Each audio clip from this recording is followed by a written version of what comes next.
This video is for all you brand new brewers out there. And it can be daunting when you're trying to get into any new hobby, like homebrewing for example, and you're trying to figure out how to get started without overcommitting and overspending. And one of the problems with homebrewing, at least, is that you go out and you try to learn from like content creators and YouTube videos, and these guys are using these expensive brewing systems and fancy, extravagant fermentation setups. And don't get me wrong, if Clawhammer Supply wants to send me one of their brewing systems, I will happily use it in my videos, and I'll tell you all about how great I'm sure it is. But if you're new, you don't need any of that stuff. I mean, it's super nice, and it'll help you brew better and more consistently better, but you can make perfectly good, drinkable stuff with just the most basic equipment. Trust me, I've done it plenty. And if you're just getting started, you might not even know if you're gonna keep doing this beyond the first batch. I mean, you probably will because it's a lot of fun, but you never know. And so I've come up with the most basic, fundamental, functional setup that I think is perfect for new brewers just getting into the hobby. And I'm gonna tell you the only 3 items you need to get started with homebrewing.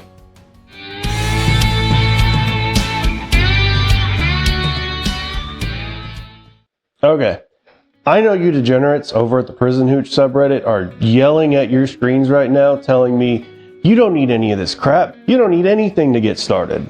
Because you can ferment in any jar, use a condom for an airlock, drink the entire batch at once, yeast and all, taste be damned, and deal with the consequences the next day. But that's not a particularly fun way to do this thing, because it ends up being a very frustrating process. It's a lot of work. You don't know what's going on at any step of the process, and then the results aren't very good. And then you end up asking yourself, why did I do all this work for this garbage? And then you just don't ever want to do it again. Now see, I want to give you a minimal setup, but also one that's functional, so you can have fun and know what you're doing along the way, while also making something drinkable and enjoyable. And with it being only 3 cheap items, you won't have to overcommit or overspend. Okay, I'm not gonna bury the lead any further because I hate that clickbaity crap. I'm gonna tell you the 3 items right now, and then we'll talk about why you need them afterwards. And I'm gonna have links in the description below for each of these items over on Amazon, so you can go get them right away. These right here are the only 3 items you need to start homebrewing. The first item is something to contain the fermentation. And for your very first fermenter, I recommend just a simple plastic bucket like this one. It needs to have a wide mouth, and I strongly recommend getting one with a spigot. I've linked to this specific one over on Amazon, but you can get one at like Lowe's or Home Depot. Just make sure it's food grade. And if you do get it from one of those places, you'll probably have to punch holes for the airlock and the spigot. The second item is a bit of siphon tubing like this. Look for food grade vinyl or silicone siphon tubing. And you want to make sure the hole fits over your spigot, which is usually 3/4 inch inner diameter. A little goes a long way. This one's only about 3 feet and it lasts forever. You can see mine is stained and well used. And the last item is a hydrometer. Now this one is the Herculometer. It's advertised as being unbreakable, and I have a link to this below, but I also have a link to a much cheaper one as well. So now you have your shopping list. These are the only 3 items you need to get started. So if you want, you can actually quit this video now, go buy these, and go start homebrewing. But I'd recommend you stick around because I'm going to explain why you need these and what you're going to use them for. Before we get into all that though, I have 2 special considerations for you. These 2 items are optional, but they can be used as alternatives or just to make the job easier. First up is a racking cane. Now you don't need this if your bucket has a spigot, but if you don't want a spigot, this can be a good alternative for getting a siphon going. This doesn't need to be part of your first buy, but I can tell you I went way too long when I first got started siphoning in different, much harder ways, and when I did finally get one, it changed my life. The other item is a graduated cylinder like this, and you'll use this to float your hydrometer to take gravity readings. You don't need it right away, because if you get a wide mouth bucket, you can float the hydrometer straight in the fermenter. But you're gonna get one eventually, and they're cheap anyways.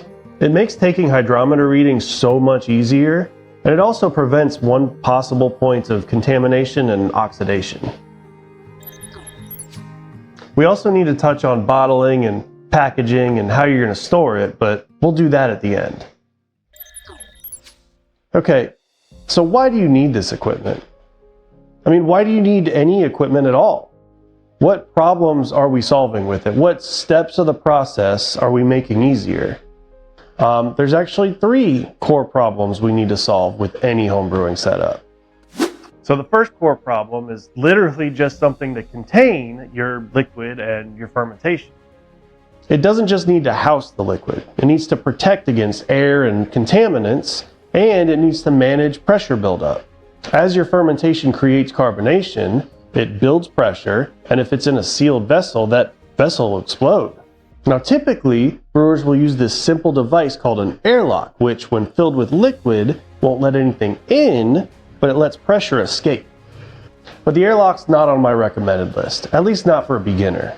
If you stick with this hobby, you're gonna end up with a million airlocks. But when you first get started, you don't need it because you can use your Siphon Tube to make sort of a makeshift airlock called a blowoff tube.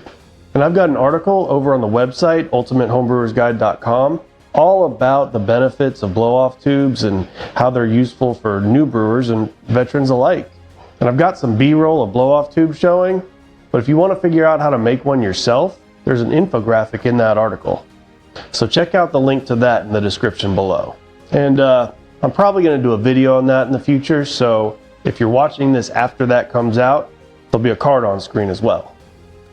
The second core problem is liquid transfer. At some point, you're going to want to get the finished alcohol out of the fermenter and into something else, whether that's a carboy or bottles or whatever. Bulk aging may not be part of your concern right now, but you're going to at least want to package it in some way for storage. And you don't want to just dump the alcohol from one vessel to another, because that'll create contamination, oxidation, you might turn it into vinegar, and you'll spoil the batch. So the easiest technique for that is to gently siphon the liquid without splashing from one vessel to another. And that's where the siphon tubing comes in, obviously. But you also have to get the siphon going, and that's what the spigot's for. Using a spigot to transfer your liquid is by far the easiest way. You're just letting gravity do the work. But if you don't want to use a spigot for whatever reason, you can always get a racking cane like I showed earlier.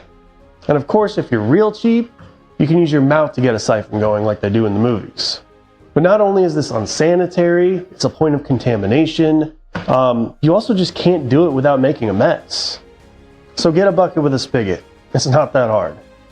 And the last problem is troubleshooting, figuring out what is going on with your fermentation. And I don't know how many times I've seen over on the homebrewing subreddits where a new brewer will post and say something along the lines of like, I'm trying to follow this recipe and it said it'd be done in like 2 weeks and I don't know what's going on, will someone tell me? And then I or someone else will come in and be like, well, what's the gravity reading? And then their answer is, well, I don't own a hydrometer. I don't have a gravity reading. And it's like, how can we solve the problem for you if we don't have enough information? And so you might not need a hydrometer the first time around, but you also might. And it's better to have it and not need it than need it and not have it. Now the troubleshooting you'll be doing most often is just figuring out when your fermentation is done, which the hydrometer will tell you. So get a hydrometer. They're cheap and you need one. Okay, before I go, let's talk about storage. You're going to need to do something with the batch between when it's done and when you drink it. And unless you plan on drinking the entire thing all at once, that probably means something like bottling. And I'm not going to get all the way into bottling right now because we'll talk about that in the future and other videos, but we need to touch on it at least a little bit for you to get started. And the optimal solution, and the way you'll want to go about it eventually, is to get an actual capper or corker and use real bottles. But for now, for the sake of not overcommitting like I was talking about earlier, there's other ways to do it without getting, more equipment. One option is to use swing top bottles, which you will have to pay for, but you can get them over on Amazon or morebeer.com or your local homebrew store. But what I actually recommend for a beginner, for the sake of not buying anything else, is a soda bottle. And of course, you can just go to the grocery store, get whatever soda you like, drink it, and reuse the bottle. And these bottles are nice because it can hold pressure, it can seal decently well, it's not gonna store forever, but it's enough for you to get started. And you can use the equipment that I listed in this video to gently siphon into the bottles. And if you wanna make it easier on yourself, get a bottling wand. It's not necessary, it's a totally optional piece of equipment, but it makes bottling easier and less messy. All right, so now you should be totally prepared to go out and get this equipment and get started with homebrewing. Now you're not gonna be able to make beer or anything complicated with equipment this simple, but you can still make alcohol. You can make juice wine, you can make mead, you can make all kinds of stuff. But I'd honestly recommend not starting with beer or anything complicated. Start simple, learn the mechanics, and sort of level up from there. But I'll talk more about that in the future. In fact, in probably the next video, I'm going to show you how to do your very first batch of something very simple using this exact setup. But I honestly think I've gone on long enough in this video, so I'm going to stop it here. But let me know in the comments what you think about my recommendations. Do you have anything to add? But I don't know, other than that, I'll see you in the next one.